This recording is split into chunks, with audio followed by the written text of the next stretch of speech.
Bonjour, j'espère que vous allez tous très bien ce début janvier. Allez, on est parti en 2024, l'année du 8, l'année d'oser. Je vous en ai parlé dans ma dernière vidéo, moi je suis là.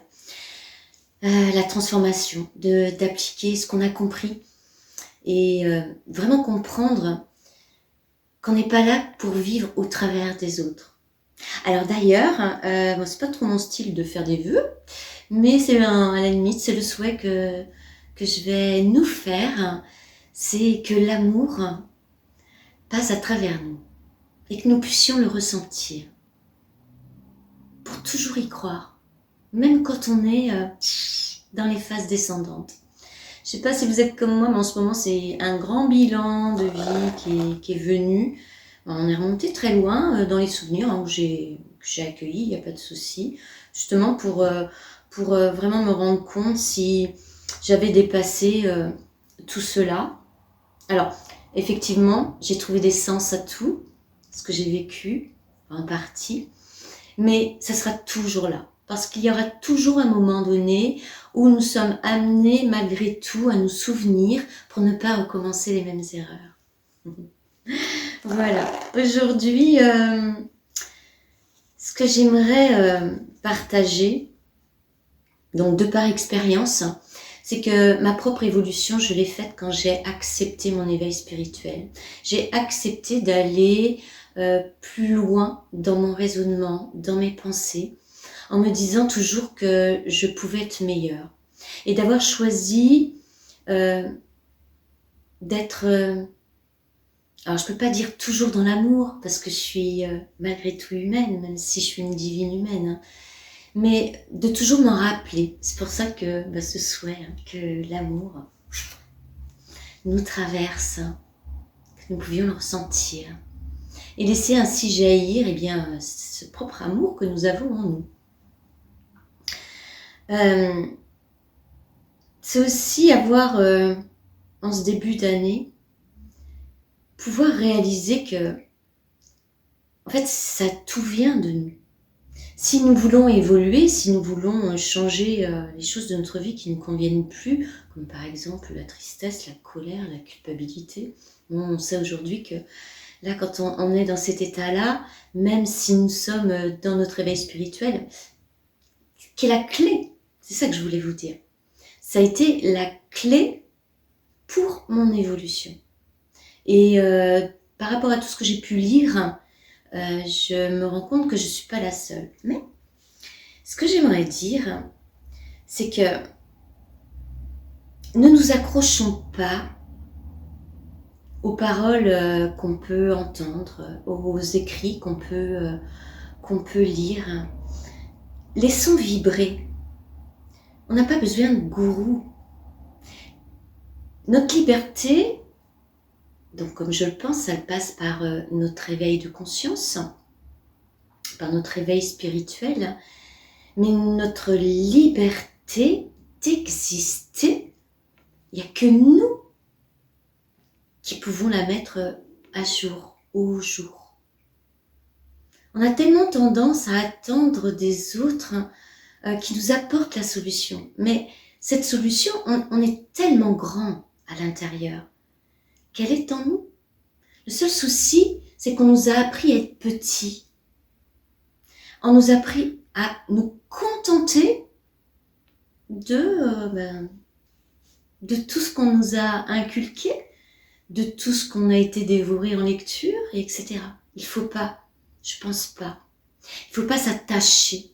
Parce que s'attacher, c'est ne pas évoluer. On va bloquer notre évolution de pensée pour aller à la recherche de tout ce qui nous entoure. Moi, j'en suis là aujourd'hui après ce bilan-là. Il ne m'a pas fait très mal, hein, c'est pas ça, mais c'est que j'ai vraiment ressenti que les énergies, les vibrations dans lesquelles j'étais, peut-être vous également, étaient très, très chaotiques. Voilà, c'est ça. Un jour bien, le lendemain avec beaucoup plus de réflexion. Avoir cette chance quand l'ego est là, on va pouvoir l'appeler le psychisme aussi, le mental, c'est un tout en fait. Hein. Un tout qui nous amène dans la petitesse. Moi j'imagine, voilà ce que j'imagine. Alors c'est ma propre pensée d'aujourd'hui, parce que comme je ne demande qu'à évoluer, j'espère bien que ça va encore grandir. Mais il y a quelque chose de tellement infini autour de nous. Tellement infini. L'univers est tellement vaste. Ça me rappelle quand j'étais au lycée, où j'essayais à ce moment-là de convaincre les gens, en leur disant, mais on utilise mais qu'un pourcentage tellement infime de toutes nos possibilités. Et aujourd'hui, à l'aube de mes 60 ans quand même, je m'aperçois que oui, déjà à 15 ans, j'avais cette certitude, même si je dis qu'il faut mettre à terre toutes ces acquis, ces convictions, ces religions, ces certitudes. Là, c'est une certitude, comment dire, qui nous élève vers le haut. Parce qu'elle nous fait nous dire, on ne doit pas s'arrêter à nos pensées. On connaît la vie par rapport aux 4 murs qu'on s'est mis et aux enclos qu'on a mis dans notre jardin pour ne pas être dérangés par nos voisins. Moi, je me souviens, mes parents, quand ils ont construit leur lotissement, tous les jardins, voilà, il y avait des petites clôtures, mais vous savez, en grillage, parce qu'on savait communiquer, on savait se respecter sans forcément être toujours à se parler, et on pouvait être dans nos jardins sans aucun problème. Aujourd'hui, les maisons ne font plus 80 mètres carrés, elles font pas loin de 200 mètres carrés pour les plus petites, dans les nouvelles constructions, avec des enclos, des murs, des murailles, pour qu'on ne rentre pas dans cette maison. On nous a éloignés. Tout ça, c'est la peur qui est là. La peur de justement tout ce qu'on nous apprend, tout ce qu'on entend. J'avais pas écouté les informations depuis longtemps, mais bon, je suis au courant quand même de pas mal de choses. Et là, j'ai écouté, alors très peu, j'avoue, mais c'était largement suffisant pour me rendre compte que c'est affolant. Il faut arrêter tout cela. Il faut arrêter parce que ce que je veux dire par là, c'est qu'on peut aller bien, se réveiller en se disant j'ai la frite ce matin, c'est génial. Et commencer par les informations et s'apercevoir de tout ce qui se passe. Alors là, le peu que j'ai regardé, le titre c'était « Peut-on dire que Gaza est dans le génocide ?» Les mots qu'on emploie, je laisserai à ceux qui posent la question répondre. Mais c'est les mots qu'on emploie. On nous met la peur au ventre. Et ça fait des siècles que ça dure. Mais c'est de plus en plus fort. Et c'est justement de plus en plus fort, puisque notre éveil spirituel se fait, je vous dis, c'est la clé de notre liberté quand même, qui perdent moyen. Et donc on continue à instaurer la peur pour essayer de garder quand même le troupeau. J'ai été pas mal scotchée quand même. Ça m'a fait perdre la joie à un moment donné. Je me suis dit, comment se fait-ce que juste un titre, de par sa manipulation, c'est peut-être vrai, je ne sais pas. Le titre est fait pour avoir peur. Bon, la bande de Gaza, c'était juste un exemple. J'en ai vu d'autres. J'ai passé 10 minutes à regarder. Je l'ai fait plusieurs fois en essayant de regarder plusieurs chaînes. Bon, ils sont tous aussi mauvais les uns que les autres, à mon humble avis. Ils nous informent. Mais bien sûr qu'ils nous informent. Mais de ce qui permet de garder le peuple sous la peur. Et la peur, n'oublions pas, c'est l'ego. On ne peut pas avancer quand on a peur. Quand on a peur, on est pétrifié. Donc, on va dire que si vous regardez cette vidéo, c'est que vous êtes déjà, le mot spiritualité ne vous fait pas peur, vous ne le mélangez pas avec une croyance, une religion. Vous êtes là pour pouvoir peut-être avoir à un moment donné une clé ou pouvoir entendre ce que vous pensez. Et moi, j'aimerais bien entendre ce que vous avez à me dire aussi, vous voyez. Mais la plupart des autres personnes, elles sont figée chez elle. Je pense qu'il y a un but bien précis des gouvernements, de tout ce monde-là, tout ce monde qui pense avoir un droit sur le peuple.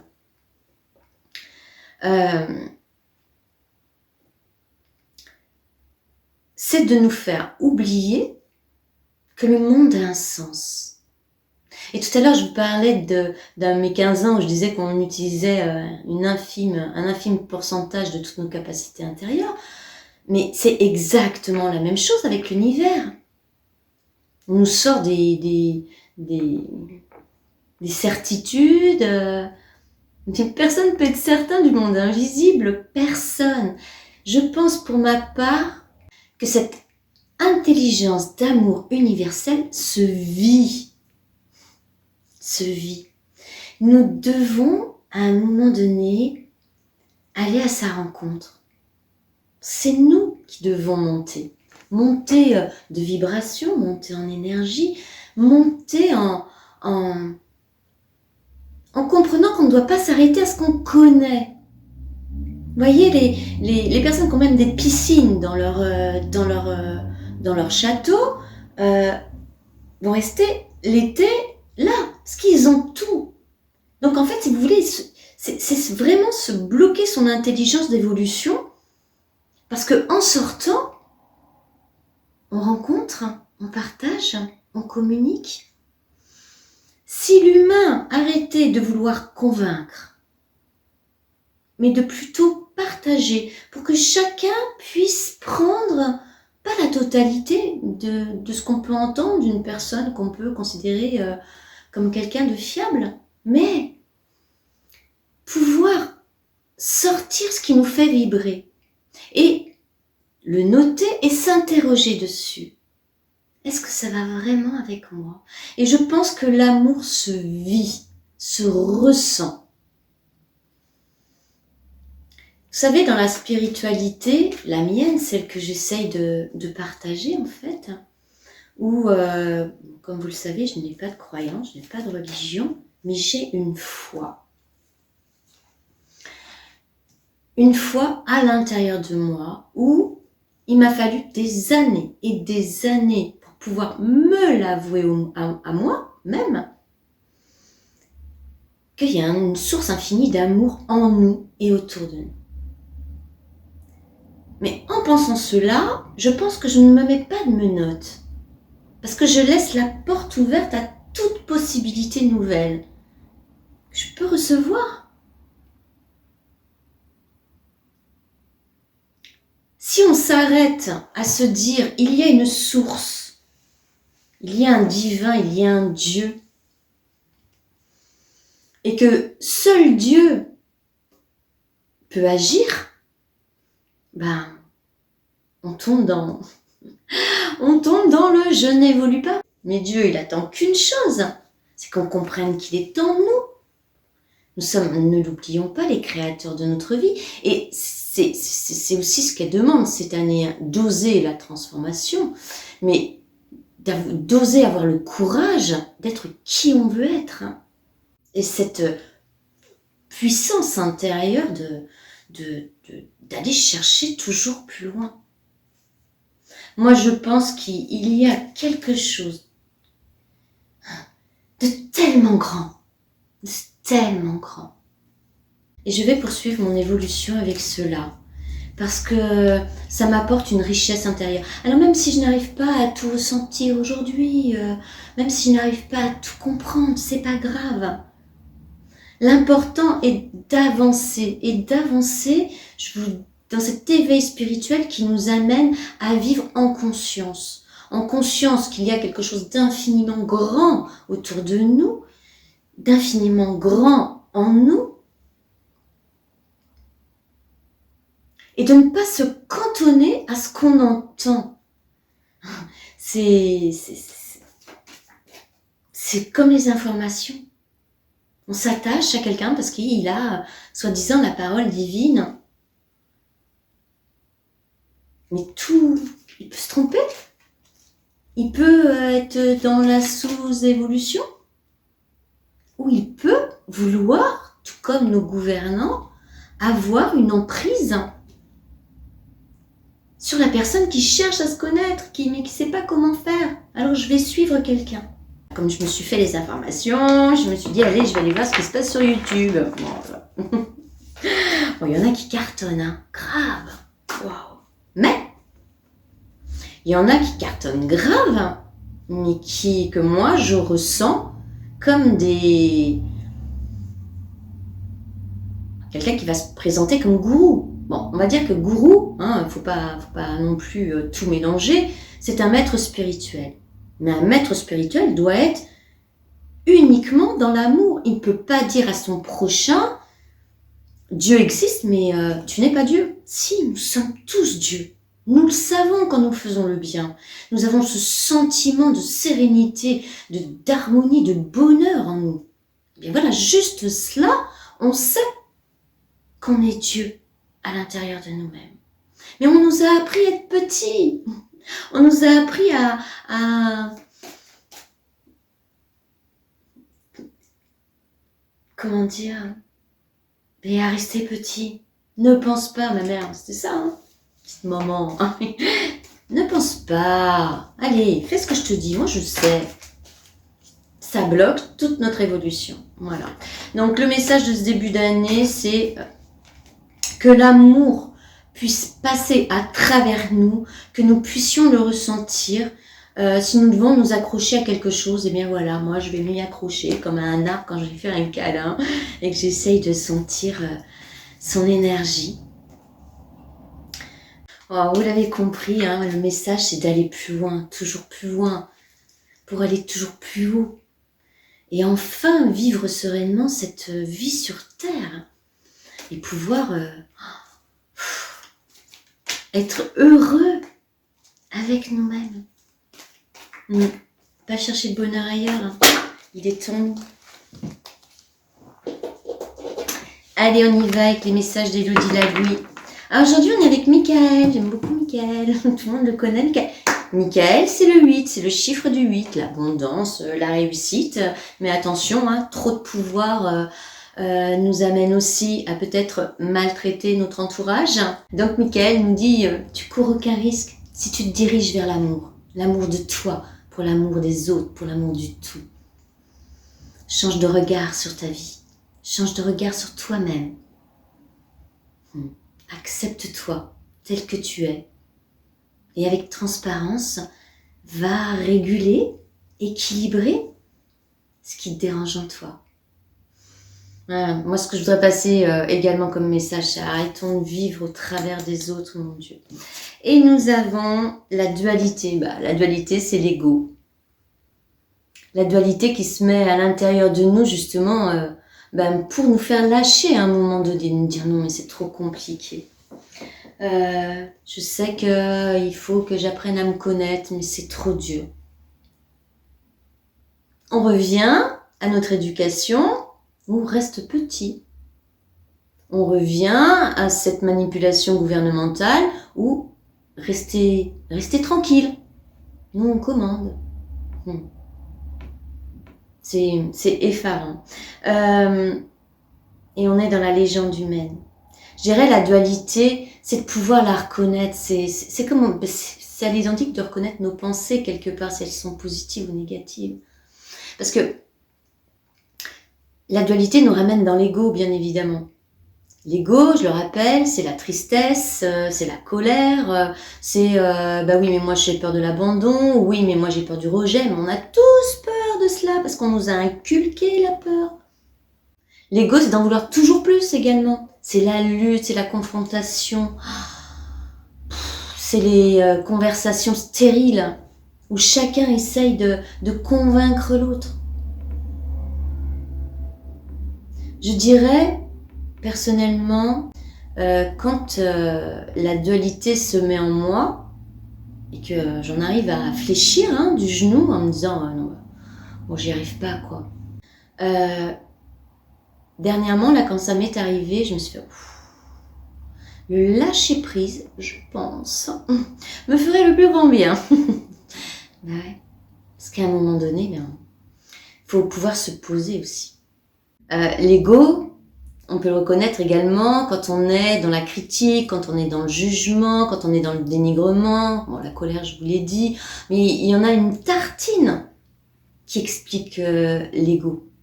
On va même dire plusieurs tartines. Parce que lui aussi, il est très grand. Il y avait une phrase qui disait comme ça que l'ego se fortifiait justement de nos faiblesses pour ne pas nous laisser accéder à notre conscience, notre pleine conscience, qui je suis aujourd'hui, qui je veux être demain. Et est-ce qu'effectivement, il y a une source infinie d'amour autour de nous? Non, on n'est pas arrivé comme cela, comme par hasard. Et on est tous liés, on est tous reliés, on est tous passés par les étoiles. Hein. Je vais vous le lire après. Et nous avons le soleil central. Le soleil central, pour moi, c'est le Christ. Le grand soleil central. Celui qui régit tout. L'intelligence cosmique universelle. Oh. Allez, je vais vous lire tout cela. En fait, ces deux messages nous disent comme ça. Quand tu auras compris quand tu es dans la dualité, quand tu comprendras que tes pensées qui t'amènent vers le bas, qui t'amènent vers la peur, et tout ce que j'ai pu vous dire juste avant, et encore, j'en ai dit qu'un tout petit pourcentage, et que tu chercheras à chaque fois à trouver cette lumière qui t'a traversé, moi je suis là, et je suis le grand soleil central, je suis le Christ, et je te soutiens. Je suis l'univers dans sa totalité. Du fait où on est limité, on s'est limité, on nous a limités et nous sommes restés limités. Je vous dis, hein, on ne dépasse pas nos 4 murs. C'est vraiment aller découvrir le Christ qui est en nous. Maintenant, je vais vous dire ce que Elodie s'est laissée inspirer par ces deux galets. Alors, la dualité. J'élève ma fréquence au-dessus de la dualité qui appartient à ma légende humaine. Je suis unité car je ne suis pas séparée de la source universelle, dont je suis constituée et constitutive. J'élève ma fréquence au-dessus de la dualité qui appartient à ma légende humaine. Alors là, c'est oui, bien sûr. On voudrait tous s'élever au-dessus de notre basse fréquence pour pouvoir diminuer cette dualité. Alors commençons par reconnaître quand nous sommes dans l'ego. Et le grand soleil central, ça nous dit: le soleil central de l'univers m'inonde en permanence de son rayonnement multicolore. Je dis oui au déversement continu de son amour inconditionnel que j'accueille dans toutes les parties de mon être. Sans le soleil, il n'y a pas de vie. Hein. Donc, très peu d'heures, il n'y a plus de végétation. Il n'y a plus les minéraux. Et après, il n'y a plus les humains, ni les animaux. Moi, vraiment, pour moi, le grand soleil central, c'est là, disons, dans ma façon de voir les choses, c'est là où je pointe le Christ comme point de repère. Ce qui fait qu'à chaque fois que je vois le soleil, à chaque fois que j'ai un rayon de soleil qui me chauffe, ça me ramène au Christ. Mais bien sûr qu'on peut le mettre, le Christ, là où on le ressent. C'est ça que j'essaye de passer comme message. Comme on a tout en nous, pourquoi ne pas nous faire confiance? Tout simplement parce qu'on nous a appris à ne pas avoir confiance en nous. Et sans la confiance, on n'avance pas. C'est pareil dans toutes les relations, professionnelles, amoureuses. Si on n'a pas confiance en nous, on n'a pas confiance dans les autres. Et le message d'Elodie, il est vraiment très joli parce qu'il nous dit comme ça: apprenons à nous élever.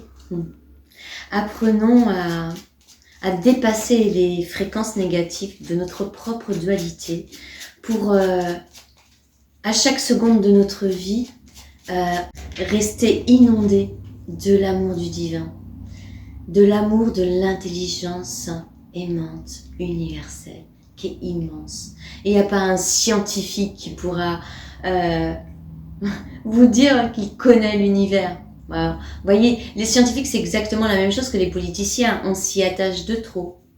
Surtout qu'ils ont du mal à mettre le pied dans la spiritualité, hein, parce qu'ils ont dit tellement de bêtises depuis si longtemps, mais des choses vraies aussi, très certainement. Et prends soin de toi. C'est ça qui nous est demandé là. Il faut qu'on apprenne à prendre soin de soi. Il faut se reconnaître. Je vous dis, hein, le 8, c'est on ose. Hein. On ose aller vivre notre vie Qu'attendons-nous? Qu'attendons-nous? On est là, on est malheureux, mais non! Mettons de la joie dans notre vie. La joie, c'est l'amour. Quoi de plus beau que l'amour? L'amour qu'on ressent, l'amour qu'on donne, l'amour dans le regard, l'amour dans les gestes, l'amour dans la parole. Prends soin de toi. Tu as de la valeur, honore cela et prends soin de toi physiquement et mentalement. C'est nécessaire à réaliser ta mission de vie. Vous savez qu'on en a tous une mission de vie. On la réalise, on l'accepte ou on ne l'accepte pas. On est libre en fait, contrairement à ce qu'on nous a inculqué. On est tout à fait libre. Si on ne découvre pas notre mission de vie, elle est de toute façon toujours pour aider les autres et pour porter la parole du Christ. Et n'oublions pas de survoler notre dualité, notre propre dualité. Arrêtons de remettre tout sur le dos des autres. Tout ce qui nous arrive, c'est nous, c'est pas les autres. C'est ça. C'est les répercussions de toutes les pensées, les paroles et les actions qu'on a pu avoir depuis longtemps sans vraiment ressentir cette puissance d'amour à l'intérieur de nous. Et n'oublions jamais d'être inondés, au moins d'y croire, d'oser croire toujours le vide, ça va revenir. Osez croire qu'on est inondé de l'amour céleste. J'adore. Je vous souhaite une très bonne journée. Je vous envoie toute ma lumière. Et puis prenez soin de vous, de tous ceux que vous aimez. N'oubliez pas de dire aux gens que vous aimez, que vous les aimez. C'est hyper important. Ça leur fait du bien et ça nous fait du bien. Soyons honnêtes, transparents avec nous-mêmes et continuons notre évolution pour être dans cette vie un divin humain et en vivant parfaitement notre côté humain. Bon, on a de la chance, le fait d'être humain nous amène les émotions. Elles sont pas toutes négatives, les émotions. Nous amène des sentiments, c'est merveilleux d'aimer. Allez, bye bye, bonne journée, à bientôt. Au revoir.